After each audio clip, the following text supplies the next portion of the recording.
Impeachment trial of President Donald John Trump. I know this was not a difficult decision for many of my friends and colleagues on both sides of the aisle, but it is one that has weighed heavily on me. Voting whether or not to remove a sitting president is no easy decision, and it shouldn't be, as the consequences for our nation are severe. As a moderate centrist Democrat from West Virginia with one of the most bipartisan voting records in the Senate, I have approached every vote I have cast in this body with an open mind and pride myself in working across the aisle to bring my Republican and Democrat friends together to do what is best for our country. Where I come from, party politics is more often overruled by just plain old common sense. And I have never, in over 35 years of public service, approached an issue with premeditated thoughts that my Republican friends are always wrong and my Democrat friends are always right. Since the people of West Virginia sent me here in 2010, I have never forgotten the oath I took to defend the Constitution and faithfully discharge the duties of the office of which I am honored to hold. It is by the Constitution that we sit here today as a court for the trial of impeachments. It is the Constitution that gives us what Hamilton called the awful discretion to remove the president from office. At the start of this trial, my colleagues and I took an oath, swearing to do impartial justice. I have taken this oath very seriously throughout this process, and I would like to think that my colleagues have done the same. Because as the House managers and our former colleague, Republican Senator John Warner from Virginia said, it is not just the president who is on trial here, but the Senate itself.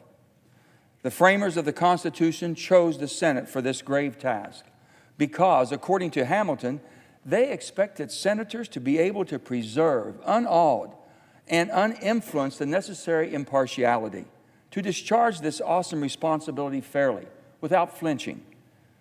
The framers knew this would not be easy, but that is why they gave the job to us, the senators. They believed the Senate was more likely to be impartial and independent, less influenced by political passion, less likely to betray our oaths, and more certain to vote on facts and evidence. This process should be based simply on our love and commitment to our country, not the relationship any of us might have with this president. I have always wanted this president and every president to succeed, no matter what their party affiliation. But I deeply love our country and must do what is best for the nation. The Constitution refers to the impeachment trials and says the Senate must try impeachments. The framers chose their words carefully. They knew what a trial was and what it meant to try a case. By using the term standards of judicial fact-finding, it calls on us to do what courts do every day and receive relevant evidence and examine witnesses. Sadly, the Senate has failed to meet its constitutional obligation set forth by the framers to hold a fair trial and do impartial justice. And we have done so in the worst way, by letting tribal politics rule the day. I supported President Trump's calls for a fair trial in the Senate, which he suggested himself would include witnesses. But instead, this body was shortchanged with the majority of my Republican colleagues, led by the majority leader, voting to move forward without relevant witnesses and evidence necessary for a fair trial as our framers intended. History will judge the Senate harshly for failing in its constitutional duty to try this case and do the impartial justice to defend the Constitution and to protect our democracy. Sadly, this is the legacy we leave to our children and grandchildren. Removing a president from the office to which the people have elected him is a grave step to take. But the framers gave the Senate this solemn responsibility to protect the Constitution and the people of this nation. Over the duration of this trial, I have listened carefully to both the House managers and the White House counsel make their case for and against the articles of impeachment. I commend both sides for their great and grueling work in defending their respective positions. The House managers have presented a strong case with an overwhelming display of evidence and shows what the president did was wrong. The president asked a foreign government to intervene in our upcoming election and to harm a domestic political rival. He delayed much-needed security aid for Ukraine to pressure newly elected President Zelensky to do him a favor. And he defied lawful subpoenas from the House of Representatives. However, the President's counsel too defended their actions by laying out their case of the President's actions. They pointed to the unclassified transcript of President Trump's July 25th call with newly elected Ukrainian President Zelensky to make the argument that Trump discussed burden sharing with other European countries and a mutual interest in rooting out corruption. They presented their views that the President was not given due process in the House of Representatives and highlighted the expedited nature of the House's proceedings. Finally, they argued, if a president does something which he believes will help him get elected and re-elected to the public interest, that cannot be the kind of quid pro quo that results in impeachment. Over the long days and nights of this trial, I have listened to both sides present their case and answer our questions. I remain undecided on how I will vote, but these points I believe to be true. First, it was not a perfect call. A newly elected President Zelensky with no experience in international politics gets a call from the leader of the free world asking for a favor related to U.S. domestic political affairs? No one, regardless of political party, should think that the President did and what he did was right. It was just simply wrong. Pressuring a NATO ally who is actively fighting off Russian aggression in its country is wrong. President Zelensky or anyone else should never feel beholden to the superpower of the world for a favor before it can receive military aid. It's not who we are as a country. We stand shoulder to shoulder with our allies and never, ever condition our support of democracy for a political favor. Of all the arguments we have heard from the House managers and White House counsel during the long days and nights that we have sat here, the most dangerous, the most troubling to me is the false claim that the President can do no wrong, that he is above the law, and if it's good for the re-election of the President, that it's good for our country. That is simply preposterous.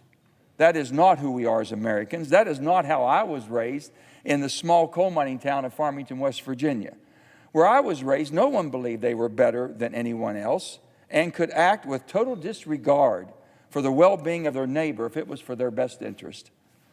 That is not why over 230 years ago, the founding generation rebelled against a king and refused to crown a new one in this republic. So let me be clear, no one, not even the President, is above the law. Finally, the purpose of impeachment is not to punish the President, but to protect the public. The ultimate question is not whether the President's conduct warrants his removal from office, but whether our nation is better served by his removal by the Senate now, with impeachment, or by the decision the voters will make in November. As Hamilton warned us, impeachment seldom failed to agitate the passions of the whole community. They divide us on party lines and inflame our animosities. Never before in the history of our republic has there been a purely partisan impeachment vote of a president. Removing this president at this time would not only further divide our deeply divided nation, but also further poison our already toxic political atmosphere. In weighing these thoughts and of all the arguments brought forward in the case, I must be realistic. I see no path to the 67 votes required to impeach President Trump and haven't since this trial started. However, I do believe a bipartisan majority of this body would vote to censure President Trump for his actions in this manner. Censure would allow this body to unite across party lines and as an equal branch of government to formally denounce the President's actions and hold him accountable. His behavior cannot go unchecked by the Senate, and censure would allow a bipartisan statement condemning his unacceptable behavior in the strongest terms. History will judge the Senate for how we have handled this solemn constitutional duty, and without bipartisan action, the fears of the great Senator Byrd will come true. As he said during the Clinton impeachment, the Senate will sink further into the mire because of this partisanship. There will be no winners on this vote, Byrd said. Each senator has not only taken a solemn oath to support and defend the Constitution, but also to do impartial justice. to help the nation. So help me God. That oath does not say anything about political party. Politics should have nothing to do with it. I am truly struggling with this decision and will come to a conclusion reluctantly, as voting whether or not to remove a sitting president is the most consequential decision that I or any U.S. senator will ever face. But regardless of my decision, and in the absence of 67 votes, I am reminded again of the words of Senator Byrd.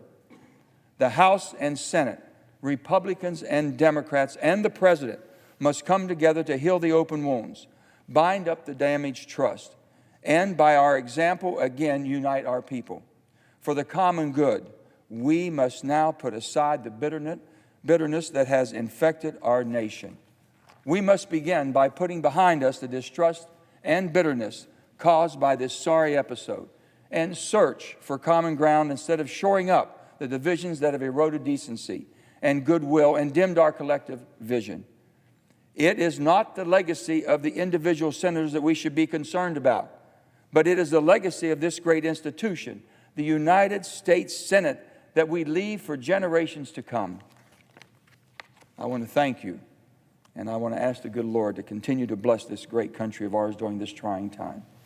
Thank you, Madam President.